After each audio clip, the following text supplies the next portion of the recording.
Olá pessoal, estamos de volta. Experimento número 4. Então, no experimento número 4, nós vamos determinar o coeficiente de atrito estático entre duas superfícies. Então, qual é o material que a gente tem para poder verificar o coeficiente de atrito de alguns materiais? A gente tem esse plano inclinado, que a gente pode variar o ângulo dele. É uma superfície de metal pintada, uma tinta para metal, né? Então não é um metal cru, ele é basicamente uma superfície lisa, não tem um atrito, não deve ter um atrito tão alto com outras superfícies. E aqui nós temos pelo menos 3 amostras. Eu tenho esse bloquinho de madeira, observe que é uma superfície também envernizada, né? Lisa, de madeira, uma madeira tratada. Desse lado, nós temos aquele emborrachado,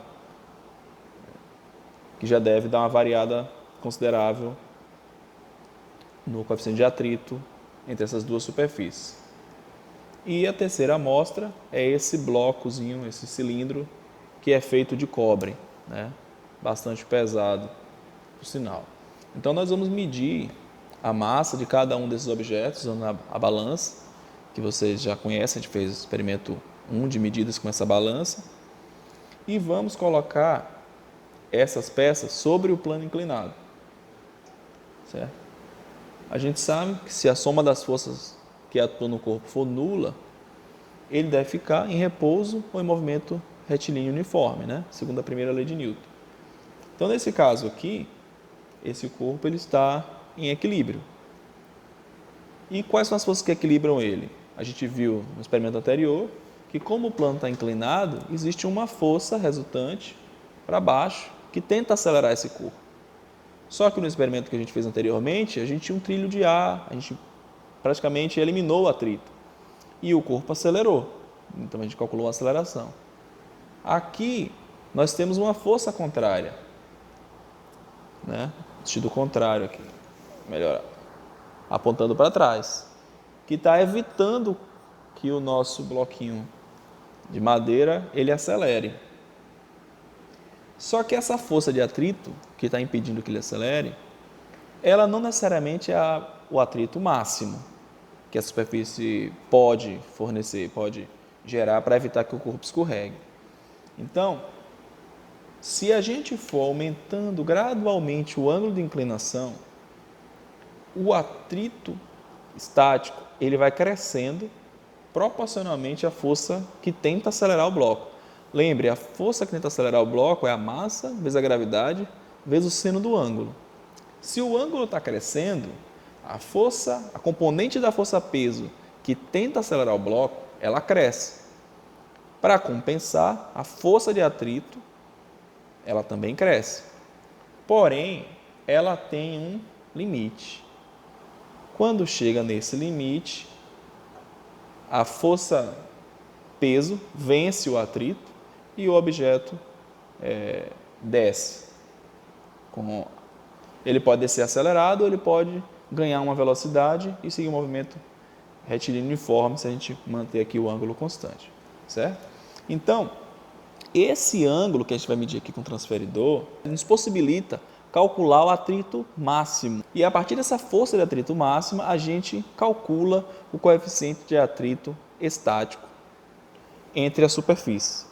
E a gente vai fazer isso para 3 superfícies: madeira, EVA, borrachado, e para um bloco de cobre, certo? Então, para cada um desse par de superfície, lembre que uma das superfícies é sempre a mesma, né? Que é essa superfície da placa aqui do plano, que é de metal. Para cada superfície nós vamos medir o ângulo pelo menos 5 vezes, certo?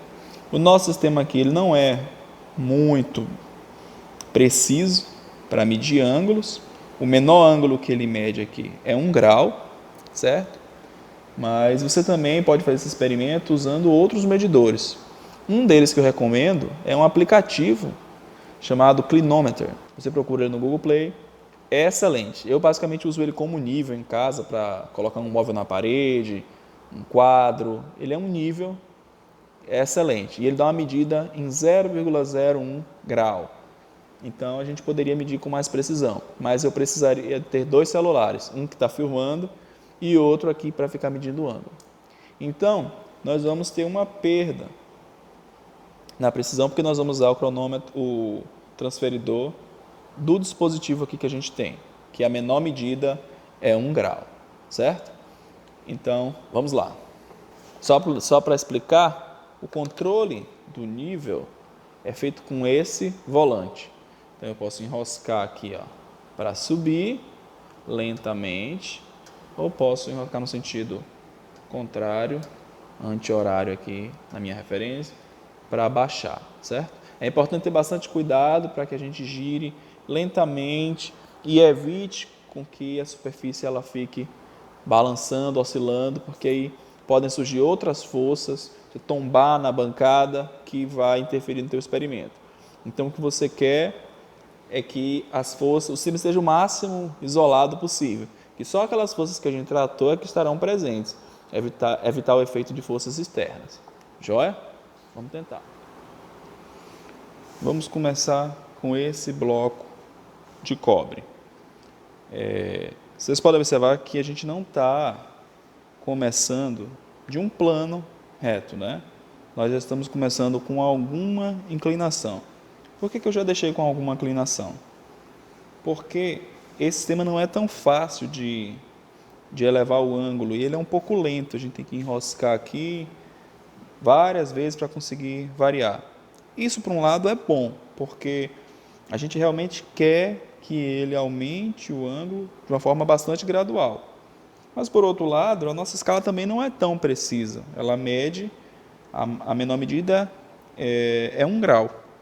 Então, acaba só deixando o experimento um pouco mais lento. Então, para a gente não passar um tempão aqui enroscando isso, para ele sair do zero e chegar até um determinado ângulo que a gente quer, eu já estou partindo aqui de um ângulo igual a 8. Então, é um ângulo que o bloco ainda está em equilíbrio estável, estático, né? Ele estável e estático, então ele não se move, está tranquilo. Vamos a partir daí começar a aumentar o ângulo e verificar em que momento ele desliza, certo? Vamos lá.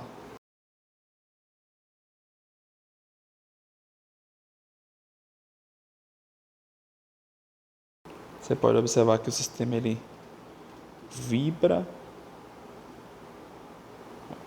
começou a se mover.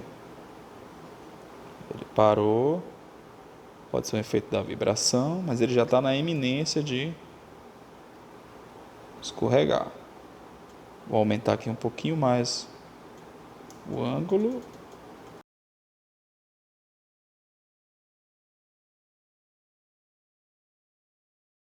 Você vê que ele ainda está resistindo, então ainda tem atrito e o atrito impediu dele andar. Então ele deu uma oscilada ali, ele não desceu.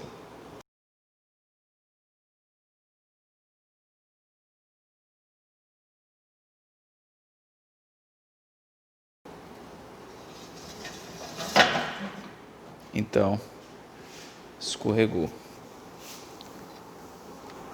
Aqui. Estou medindo um ângulo de 14 graus. Então, como ele deslizou com um ângulo de 14 graus, eu retornei ele um pouco para mais ou menos 9, 10 graus e vou retomar o experimento e vou fazer isso 5 vezes para a gente ter uma média desse ângulo.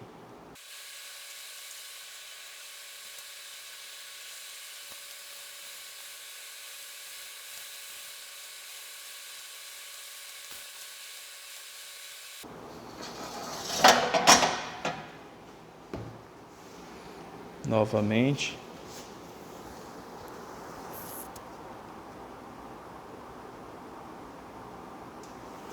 (14 graus). Então eu vou fazer isso mais algumas vezes e registrar para outros materiais também. Olha aí, pessoal, para mostrar que esse ponto é um ponto de eminência do movimento, eu consegui equilibrar ele, eu diminuí um pouco o ângulo para algo perto de 13 e coloquei o bloco e ele continua em repouso. Então, isso é um sinal de que realmente esse é um ponto limite quando a força de atrito, a força peso, né, vence o atrito e coloca o bloco para o cilindro de metal para se mover. Então, feita 5 vezes, eu medi ângulos de 14 e 15 graus para esse cilindro. Agora vamos fazer para essa superfície de madeira. Observem que para mais ou menos 16 graus, o cilindro sempre desce. Depois desse limite, ele sempre entra em um estado dinâmico. O bloquinho com o lado de madeira liso,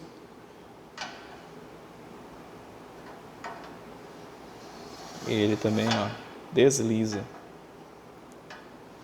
Então provavelmente o ângulo que a gente vai medir com ele deve ser muito parecido, mas certamente menor do que esse que nós estamos medindo agora. Então eu reduzi o ângulo aqui para 9 graus. Também fiz uma lubrificação nesse parafuso, estava sofrendo muito para enroscar ele e causando muita vibração. Eu dei uma lubrificada. Observe que com 9 graus, posso largar o bloquinho de qualquer jeito e ele se estabiliza numa posição de equilíbrio e em repouso. Então vamos lá. Vamos aumentar aqui o ângulo para o bloco de madeira.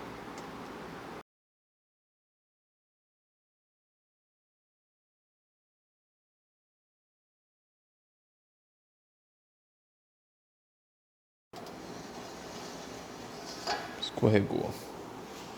Vamos lá.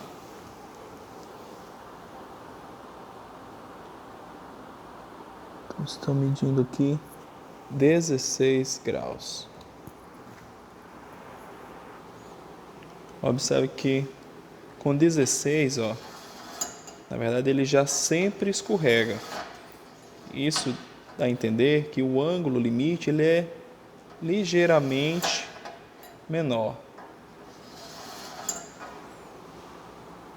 Mas como a gente não tem uma boa precisão no ângulo, a gente já sabe que deve estar uma coisa aí entre 16 e 15 graus. Então, seguindo o mesmo procedimento, vamos variar o ângulo de inclinação 5 vezes para o bloquinho de madeira e registrar os dados.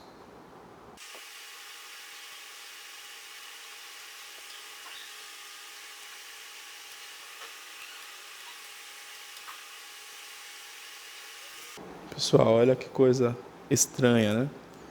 Eu agora estou, depois de ter feito duas medidas e medir 16 graus, mais ou menos 15 graus, eu já estou com quase 25 graus e o bloquinho ainda não escorregou.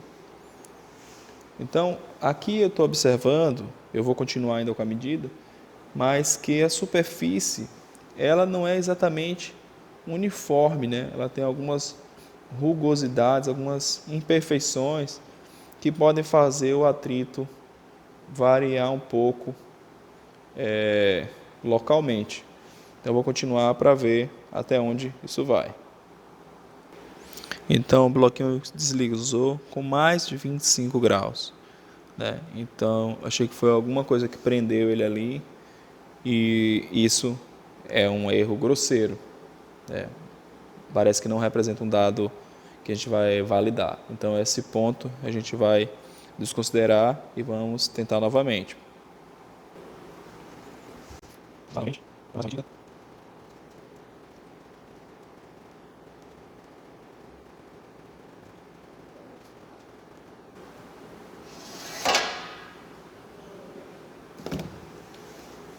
Agora eu medi 20 graus.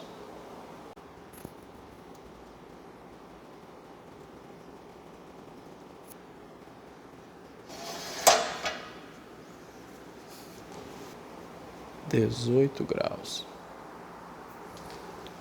Então, está tendo a variação em torno entre 16, chegou até 20. Eu vou fazer mais uma vez para ver mais ou menos em torno de quais valores está girando a média. Porque se ficar sempre em torno entre 16 e 18, esse ponto de 20 a gente pode desconsiderar. Pode considerar que é uma deformação, alguma coisa aqui local, que tem um relevo, né? Que tem uma falha aqui no meio que pode interferir.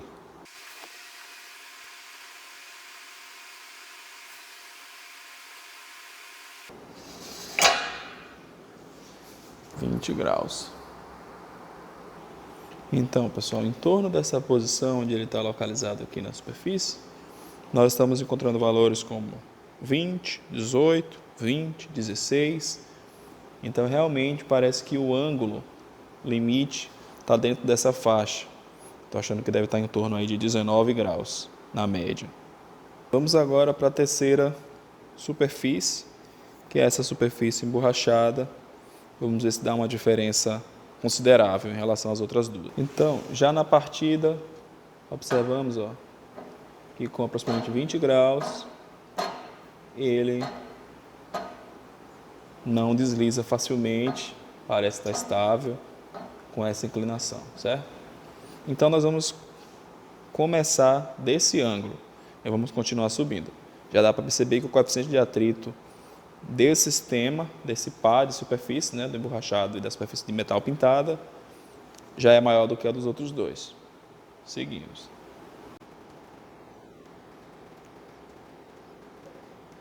Estamos nos aproximando de 25 graus. Ainda não deu sinal de que vai escorregar. Olha, ele está escorregando lentamente, em um movimento praticamente uniforme. Esse é um bom ângulo. Vou verificar.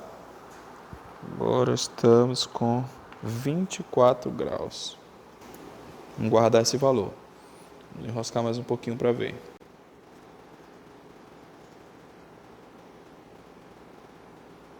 Eu não sei se vocês conseguem perceber, mas ele está se movendo bem lentamente. Aparentemente um movimento uniforme. Ele está se movendo. Então, esse ângulo é um ângulo razoável. Então, estamos medindo aqui 25 graus. Se vocês observarem essa referência aqui, onde ele já está, e agora ele acelerou. Tá vendo? Então, acho que nós vamos ter mais precisão com essas duas superfícies. Vamos voltar ao ângulo e tentar novamente.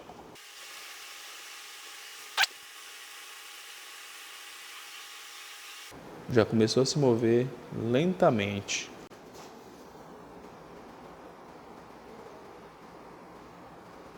Então parece que o ângulo está em torno realmente de entre 24 e 25 graus.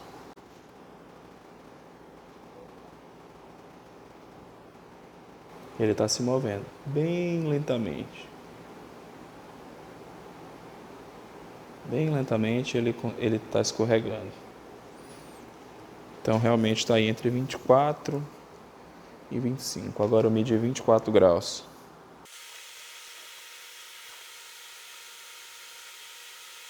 Então, pessoal, a partir desse ângulo ele começa a se mover muito lentamente. Movimento provavelmente uniforme, mas já mostra claramente que o atrito já foi vencido pela força-peso e o objeto está escorregando. E nós temos aqui um ângulo de 24 graus. Então nós vimos valores de entre 24 e 25 graus. Joia? Então, apesar de eu ter comentado com vocês no início que eu iria medir a massa deles, né, dos corpos, e eu medi, pelo menos desse aqui por enquanto, tem quase 500 gramas, 495,7 gramas, nós vamos provar com esse experimento, ou demonstrar, que o coeficiente de atrito ele depende apenas do ângulo de inclinação. Nós vamos poder determinar ele a partir desse ângulo limite que a gente calculou. Nós medimos ele entre aproximadamente 5 vezes, vamos fazer uma média desses ângulos para ter o ângulo mais provável. E a partir da tangente do ângulo é que nós encontramos o coeficiente de atrito. Então, o atrito entre essa superfície de metal, com a superfície lisa, e essa superfície de madeira também bastante lisa, uma superfície trabalhada, ele foi bastante parecido, sendo que para a madeira com o metal foi um pouco maior do que entre metal e metal, certo? E claramente a superfície que tem emborrachado, ela teve uma maior força de atrito. Não é à toa que a gente faz os nossos calçados com solado de borracha. Os pneus dos nossos carros, motos, veículos, bicicleta, etc. tem partes de borracha para que a gente tenha um maior atrito, maior aderência ao solo. Então, com isso, nós encerramos nosso experimento. Os dados vão estar disponíveis e bom trabalho com os relatórios técnicos aí. Espero que vocês consigam trazer boas discussões sobre esse experimento aqui. E um detalhe, vocês perceberam que existem várias limitações técnicas para fazer esse experimento, né?